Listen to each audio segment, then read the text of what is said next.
ಇದ್ದಾನೆ. ರಾಜಸ್ಥಾನದ ಒಂದು ಚಿಕ್ಕ ಪಟ್ಟಣದಲ್ಲಿ ಅತ್ಯಂತ ಬೇಸಿಗೆಯ ಬಿಸಿಲಿನ ದಿನ. ಮುರಾರಿ ರಾವ್ ಕಚೇರಿಯಲ್ಲಿ ಒತ್ತಡ ಹೆಚ್ಚಾಗಿತ್ತು. ಬಹುಶಃ ಎಲ್ಲವೂ ಸರಿಯಾಗಿದೆ ಅಲ್ಲವೇ? ನಾನೇನಾದರೂ ಮರೆತಿರಬಹುದು ನೋಡುವೆ. ನಾನೇನು ಮರೆತಿಲ್ಲ ಅಲ್ಲವೇ? ಎಲ್ಲವನ್ನೂ ಸರಿಯಾಗಿ ಮಾಡಿದ್ದೇನೆ. ನಾನು ಒಂದು ವಿಷಯವನ್ನೇ ಮರೆತು ಬಿಟ್ಟಿದ್ದೆ.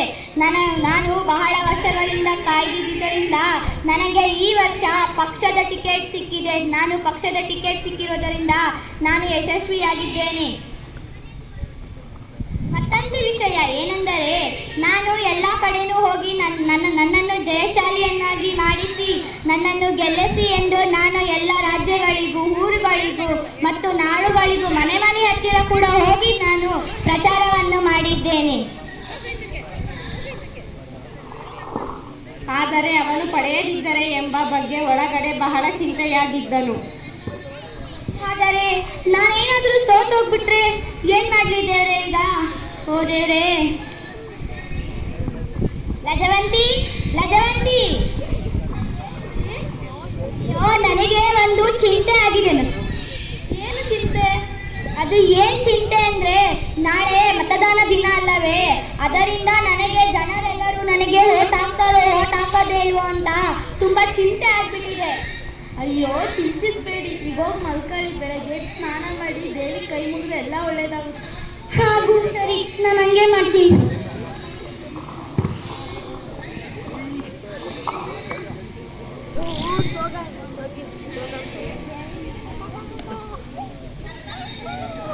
ಕೊನೆಗೂ ಮತದಾನದ ದಿನ ಬಂತು.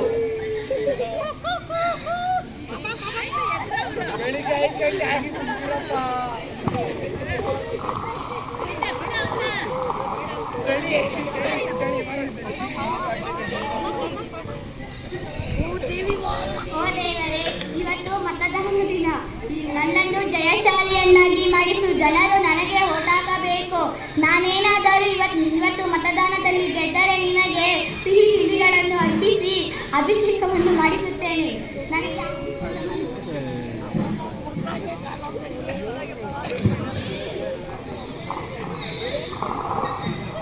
ಆದರೂ ಮುರಾರಿಲಾಲ್ನ ಆತಂಕ ಕಡಿಮೆಯಾಗಲಿಲ್ಲ.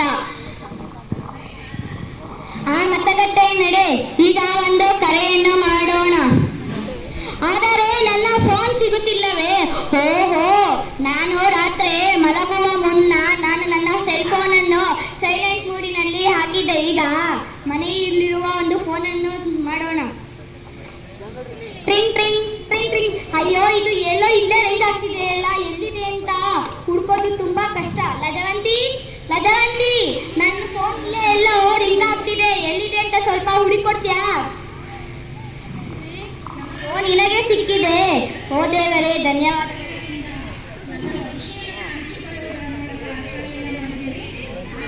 ಸೆಕ್ರೆಟರಿ, ನಡಿ. ಇನ್ನು ಅರ್ಧ ಗಂಟೆ ಒಳಗಡೆ ನಾವು ಮತಗಟ್ಟೆಯಲ್ಲಿ ಇರಬೇಕು. ಹೌದು ಸರ್. ಸರಿ, ನಡಿ ಹೋಗೋಣ. ಅಮ್ಮ, ಹೇಳು ಮುರಾರಿ. ನನಗೆ ಆಶೀರ್ವಾದ ಮಾಡಮ್ಮ. ಇದನ್ನು ನೀನು ಸಾಧಿಸುವೆ, ಹೋಗಿ ಬಾ. ಸರಿ. ಆದರೆ ನನ್ನ ಎಪಿಕ್ ಕಾರ್ಡ್ ಕಾಣುತ್ತಿಲ್ಲ.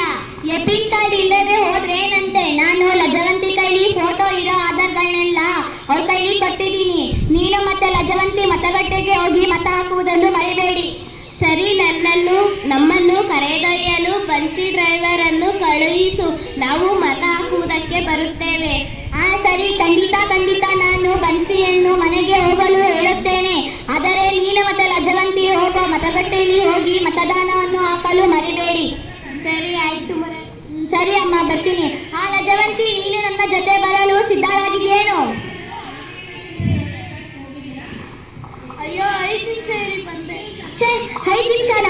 ನನಗೆ ಇವಾಗ ಕಾಯಕ್ಕಾಗುವುದಿಲ್ಲ. ನಾನು ಹೊರಡಲೇಬೇಕು. ನನಗೆ ಟೈಮ್ ಆಗಿದೆ. ಸೆಕ್ರೆಟರಿ, ಬಾ ಹೋಗೋಣ.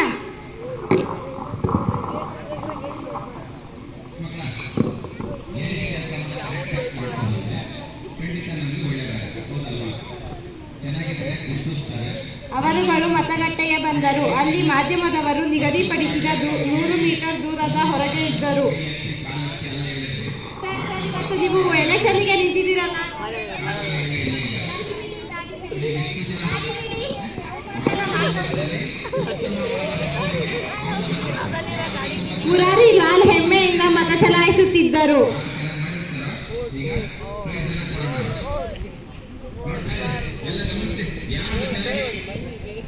ಅರೆ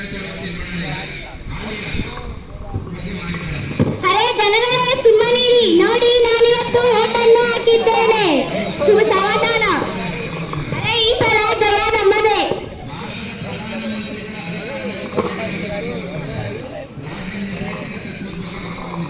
ದಿನದ ಉಳಿದ ಸಮಯ ಮಾಧ್ಯಮದ ಜೊತೆಯಲ್ಲಿ ಕಳೆಯಿತು. ಓಟಕ್ಕೆ ಬಂದಿದ್ದೀರಲ್ಲ, ನಿಮಗೆ ಏನ್ ಅನ್ನಿಸ್ತಾ ಇದೆ? ನೀವು ಈ ಸಲ ಗೆಲ್ತೀರಾ ಜಗದೀಶ್ ಅವರ ವಿರುದ್ಧ? ಹೌದು, ನಾನು ಜಗದೀಶ್ ಅವರ ವಿರುದ್ಧ ನಾನು ಗೆಲ್ಲುತ್ತಿದ್ದೇನೆ. ಸಮಾಧಾನ ಸಮಾಧಾನ, ಎಲ್ಲರೂ ಸಮಾಧಾನವಾಗಿರಿ.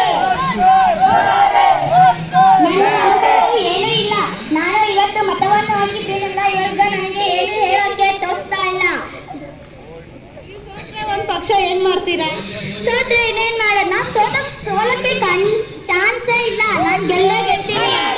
ಪಕ್ಷ ಏನಾದ್ರು ನೀವು ಜನರಿಗೆಲ್ಲ ನೀವು ಏನ್ ಹೇಳಕ್ ಬಯಸ್ತೀರಾ? ನಾನೇನು ಹೇಳಕ್ಕೆ ಬಯಸಿದ್ದಿಲ್ಲ. ನಾನು ಪಕ್ಕ ನಾನು ಸೋಲಲ್ಲ ಅಂತ ಅನ್ಕೊಂಡಿದ್ದೀನಿ. ನಾನು ನಿಜವಾಗ್ಲೂ ಗೆಲ್ತೀನಿ. ಆ ದೇವರ ಆಶೀರ್ವಾದ ಇರೋವರೆಗೂ ನಾನು ಯಾವತ್ತೂ ಗೆದ್ದೇ ಗೆಲ್ತೀನಿ. ಸಂದೇಶದ ಮೇಲೆ ಸಂದೇಶ. ಮುರಾರಿ ಲಾಲ್ ಆಗಲೇ ಗೆದ್ದವನಂತೆ ಭಾವಿಸಿದ್ದಾರೆ. ಅವರು 5:30ಕ್ಕೆ ಮನೆಯನ್ನು ತಲುಪಿದರು. ಲಜವಂತಿ, ಲಜವಂತಿ, ಎಲ್ಲಿದ್ಯಾ? ಬಾಯಿಲಿ ನೋಡು, ನನ್ನ ಬೆರಳಿನಲ್ಲಿ ಅಳಿಸಲಾಗದಂತ ಶಾಯಿಯನ್ನು ನಿನ್ನ ಕೈಯಲ್ಲಿ ಶಾಯಿ ತೋರಿಸು. ಅಯ್ಯೋ, ನನ್ನ ಮತಗಟ್ಟೆಗೆ ಹೋಗೇ ಇಲ್ಲ. ನೀನು ಮತ್ತೆ ಅಮ್ಮ ಬನ್ಸಿ ಕಾರಲ್ಲಿ ಹೋಗಲಿಲ್ಲವೇ? ನೀವು ಬನ್ಸಿ ಕಳಿಸ್ಲೇ ಇಲ್ಲ. ಓ ಹೌದಲ್ವಾ, ನಾನು ಮರ್ತೇ ಬಿಟ್ಟೆ. ನಾನು ಟಿವಿ ಚಾನಲ್ ಜೊತೆ ಮಾತಾಡ್ತಾ ನಾನು ಬನ್ಸಿಯನ್ನು ಮನೆಗೆ ಹೋಗಲು ಮರ್ತೇ ಬಿಟ್ಟೆ. ಈಗ ಮತದಾನ 5 ಗಂಟೆಗೆ ಮುಗಿದಿರುತ್ತದೆ ಅಲ್ಲವೇ? ಏನ್ ಮಾಡ್ತೀಯಾ ಈಗ? ಅಯ್ಯೋ, ಒಂದೇ ಮತ ತಾನೆ, ಏನಾಗಲ್ಲ ಬಿಡಿ. ಹೌದು ಸರಿ, ಒಂದ್ ಮತದಿಂದ ಏನೂ ವ್ಯತ್ಯಾಸ ಇಲ್ಲ, ಬಿಡು.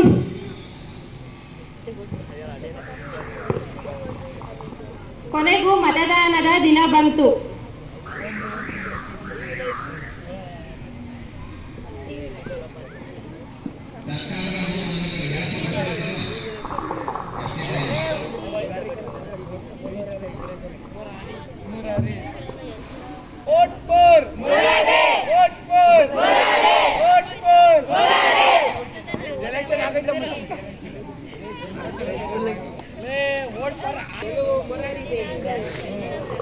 ಬ್ರೇಕ್ನ ನಂತರ ಮತ್ತೊಮ್ಮೆ ಎಲ್ಲರಿಗೂ ಸ್ವಾಗತ ಸುಸ್ವಾಗತ. ಮುರಾರಿ ಲಾಲ್ ಅವರು ತಮ್ಮ ಪ್ರತಿಸ್ಪರ್ಧಿ ಜಗದೀಶ್ ರಾವ್ ಅವರ ವಿರುದ್ಧ ತೀವ್ರ ಪೈಪೋಟಿಯಲ್ಲಿದ್ದಾರೆ. ಒಂದು ಒಟ್ಟಿಂದ ಸೋತಿದ್ದಾರೆ. ಮಹಿಳೆಯರೇ ಮತ್ತು ಮಹನೀಯರೇ, ಇದು ಬಹಳ ಕುತೂಹಲದ ಹಂತದಲ್ಲಿದೆ.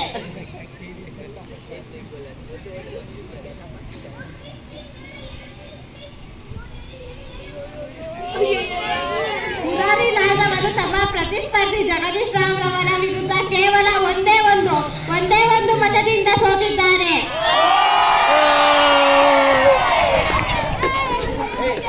ಮತ್ತು ಜಗದೀಶ್ ರಾವ್ ಅವರು ವಿಜೇತರಾಗಿದ್ದಾರೆ. ಅವರಿಗೆ ಅಭಿನಂದನೆಯನ್ನು ಸಲ್ಲಿಸಲು ಧನ್ಯವಾದಗಳು.